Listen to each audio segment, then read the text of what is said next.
Star news देख रहे हैं आप और मैं हूं आपके साथ कोमल गंगवार। बात करेंगे हम आज की ताज़ा खबरों की। उससे पहले बात कर लेते हैं कोरोना के आंकड़ों की। स्थिति क्या है हमारे देश में इस वक्त कोरोना को लेकर बात करते हैं इसकी। तो पिछले 24 घंटों में क्या आंकड़े रहे हैं, कितने कोरोना संक्रमित मरीज मिले हैं, बता दें आपको। तो ये आंकड़ा 34,884 का रहा है। पिछले 24 घंटों में 34,884 कोरोना संक्रमित मरीज पाए गए।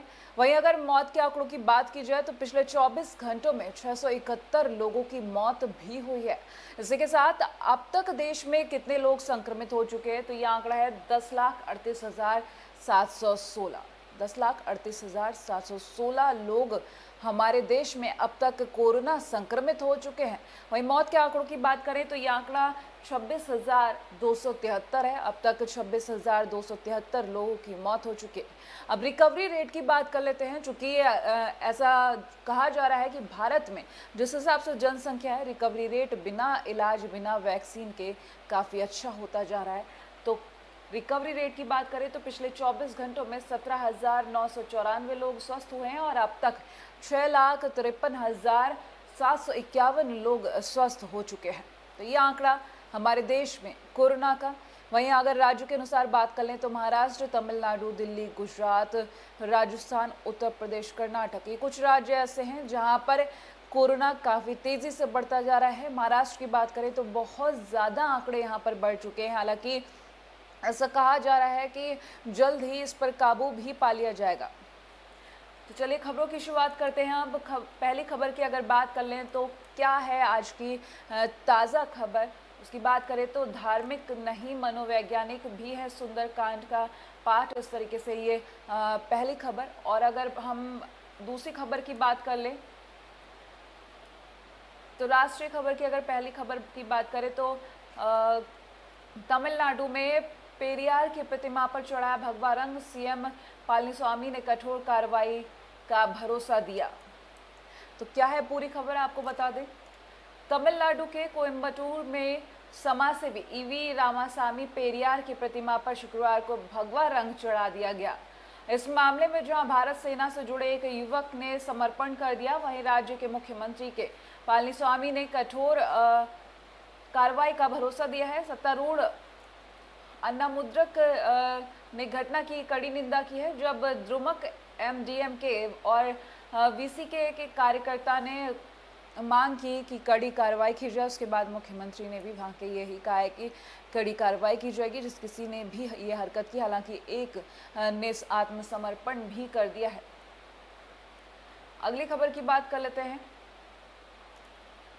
तो यह अगली खबर, इतिहास में जिस अयोध्या का जिक्र किया गया जहां श्री राम ने जन्म लिया था, वो सरयू नदी भारत में है। इस तरीके से अगर बात की जाए अयोध्या का नाम आया है, तो अयोध्या के बारे में बात करें, पिछले कई दिनों से नेपाली पीएम ओली जिन्होंने कहा था कि भगवान राम नेपाल के हैं, तो इसको लेकर काफ़ी विवाद छिड़ा था। वहीं इसी को लेकर एक खबर, इन दिनों संपूर्ण विश्व कोविड-19 महामारी से जूझ रहा है। वहीं कुछ देश इसमें भी अपने गुप्त मनोरथ को पूर्ण करने में लगे हैं। चीन अपनी विस्तारवादी नीति से वैश्विक पटल का सरदार बनना चाहता है, तो उसी के प्रभाव में आकर नेपाल के प्रधानमंत्री केपी ओली सदियों पुराने मित्र भारत से कई अर्थों में बगावत कर रहे हैं। जो मर्यादा पुरुषोत्तम श्री राम हर भारतवासी के दिलो दिमाग में बसे हैं, जो भारत की एकता के प्रतीक है, उनको ओली नेपाल का बेटा बताने लगे हैं।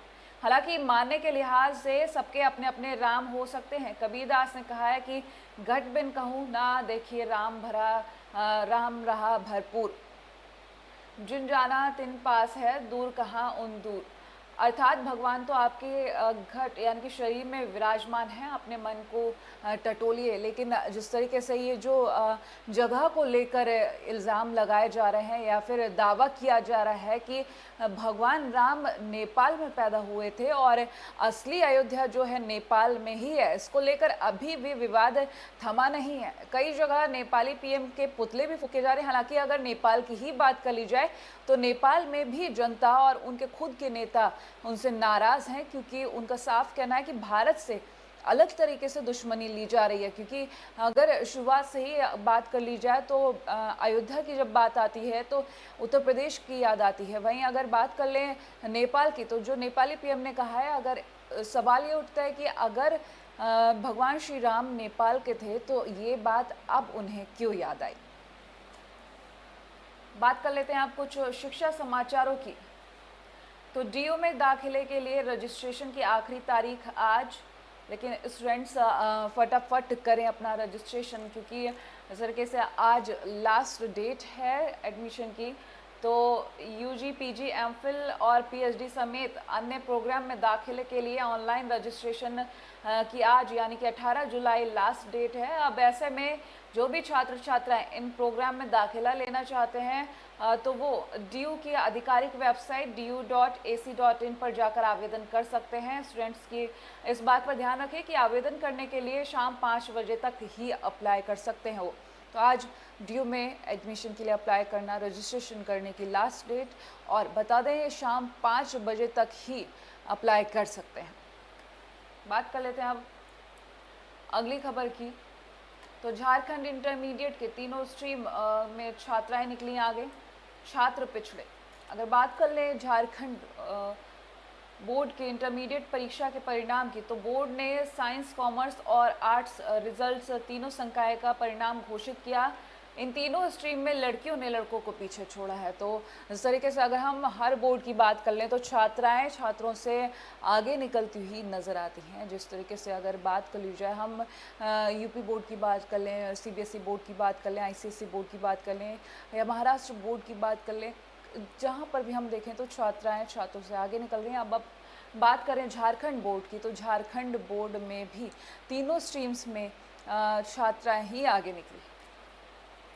बात कर लेते हैं अब हम अगली खबर की। तो चीन पर बरसे पोम्पियो, कहा बीजिंग में सामूहिक गर्भपात और नसबंदी के आदेश से मानवता हुई शर्मसार। तो एक इंटरनेशनल खबर के बारे में बात कर लेते हैं।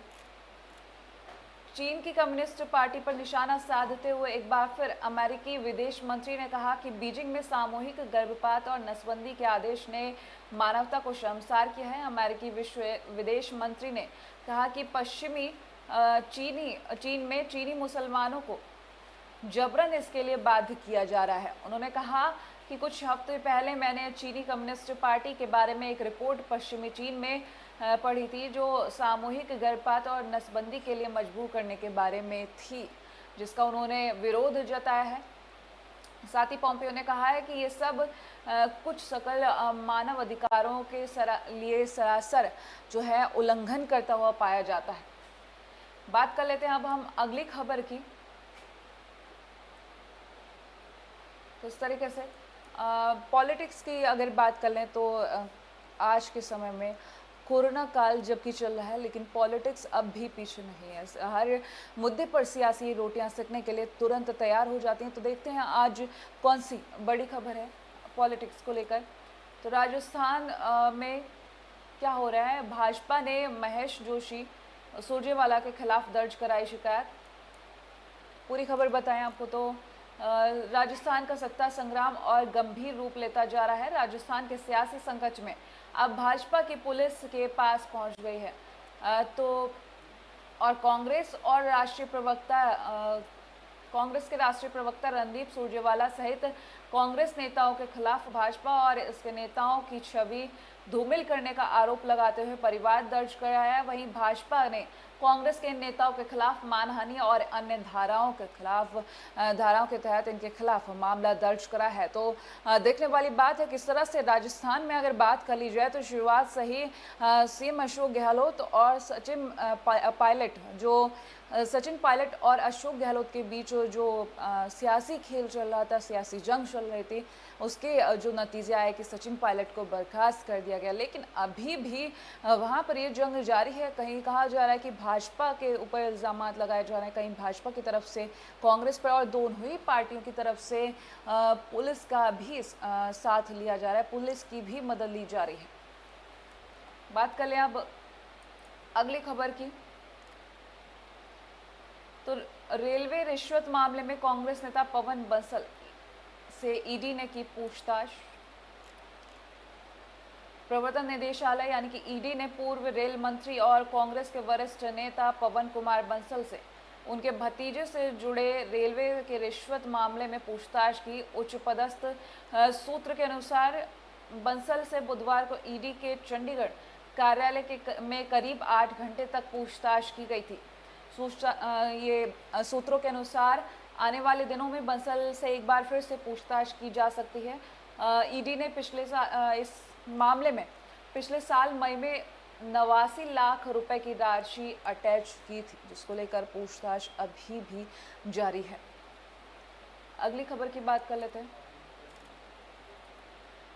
तो राजस्थान को लेकर एक और खबर, सचिन पायलट को बाहर करने में जुटा अशोक गहलोत खेमा, 5 खास साथियों ने छोड़ा साथ।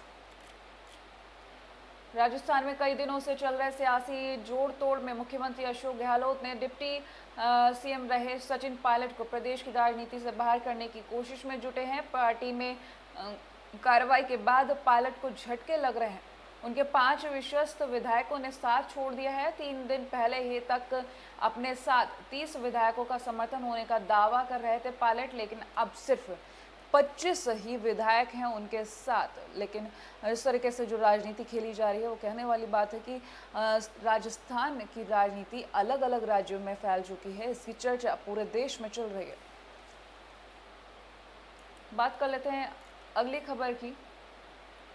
तो आज अमरनाथ मंदिर का दौरा करेंगे रक्षा मंत्री राजनाथ सिंह। बता दें, रक्षा मंत्री राजनाथ सिंह बीते दिन गए थे लद्दाख, उसके बाद आज अमरनाथ मंदिर का दौरा करेंगे। लुकुंग से चीन को कड़ा संदेश भेजने के एक दिन बाद रक्षा मंत्री राजनाथ सिंह शनिवार को अमरनाथ मंदिर का दौरा करने पहुंच गए हैं। गौरतलब है कि रक्षा मंत्री 2 दिन के लद्दाख और जम्मू और कश्मीर के दौरे पर हैं। इस दौरान वो लाइन ऑफ कंट्रोल यानी कि LOC का दौरा करेंगे, यहाँ की स्थिति की समीक्षा करेंगे। इससे पहले उन्होंने शुक्रवार को वास्तविक नियंत्रण रेखा यानी कि LAC का भी दौरा किया था। तो LAC और LOC दोनों का ही दौरा रक्षा मंत्री राजनाथ सिंह के द्वारा किया जा रहा है। वहीं आज अमरनाथ मंदिर का भी दौरा करने के लिए पहुंच चुके हैं रक्षा मंत्री राजनाथ सिंह। अगली खबर की बात कर लेते हैं। तो कोरोना को लेकर पर्यावरण तक पीएम मोदी ने कही कुछ अहम बातें कि किस तरीके से कोरोना से बचा जाए और पर्यावरण को बचाया जाए। पीएम नरेंद्र मोदी ने शुक्रवार को संयुक्त राष्ट्र आर्थिक एवं सामाजिक परिषद के सत्र को संबोधित करते हुए भारत की नीतियों को दुनिया के सामने रखा। पीएम मोदी ने अपनी सरकार के विकास कार्यों का उल्लेख करने के साथ ही दुनिया में भारत के योगदान का भी उल्लेख किया। यही नहीं, उन्होंने अंतर्राष्ट्रीय मंच से भी सभी वैश्विक ताकतों से आग्रह किया कि बहुराष्ट्रीय एजेंसियों के मौजूदा स्वरूप में बदलाव में अब देरी नहीं करनी चाहिए। तो इस तरीके से पीएम नरेंद्र मोदी ने अपने संबोधन में ये रिक्वेस्ट की। अगली खबर की बात कर लेते हैं। तो कुमार विश्वास ने ट्वीट किया, देश की कई राज्य सरकारों के लिए कई कड़े निर्णय लेने की आवश्यकता। क्या ट्वीट किया आपको बताएं खबर के बारे में। तो सरके से लगातार अगर राजनीति की बात कर लें तो हर राज्य में एक अलग ही राजनीति देखने को मिल रही है। वहीं अगर बिहार की राजनीति की बात कर ले तो राजस्थान सरकार को लेकर जो बयानबाजी है हमने बिहार में भी देखी, क्योंकि बिहार में लालू यादव के समधी की अगर बात कर लें तो उन्होंने कई बार अपने ट्वीट के ज़रिए राजस्थान राजनीति का कंपैरिजन जो है बिहार की राजनीति से कर डाला है। इस तरीके से